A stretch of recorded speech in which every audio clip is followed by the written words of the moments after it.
नए साल के पहले कारोबारी रोज में पाकिस्तान स्टॉक मार्केट में जबरदस्त तेजी। 100 इंडेक्स 63,000 64,000 पॉइंट्स की दो नफ्सियाती हदें बहाल करने में कामयाब हो गया।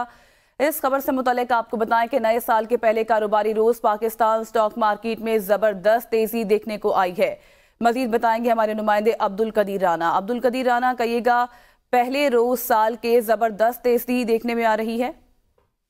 जी बिल्कुल, पाकिस्तान स्टॉक एक्सचेंज में जो कारोबार का आगाज हुआ, नया साल और पहला दिन और कारोबारी हफ्ते का पहला रोज, तो इसमें बड़ी जबरदस्त अंदाज में जो है कारोबार का आगाज हुआ और 1500 से ज्यादा पॉइंट जो है उस पर ट्रेड करते हुए देखा गया 100 इंडेक्स को। और इसी वजह से जो 100 इंडेक्स है, दो जो नफ्सियाती हदें हैं 63,000 और 64,000, उनको दोबारा से बहाल करने में जो है वो कामयाब हो गया है, क्योंकि इससे पहले भी जो है वो कर चुका था, लेकिन मंदी का बाइस ये नीचे चली गई थी स्टॉक एक्सचेंज। और गुज़िश्ता साल या गुज़िश्ता कारोबारी हफ्ते के आखिरी रोज जो है 62,000 जो है 451 पॉइंट पर जो है ये इंडेक्स बंद हुआ था।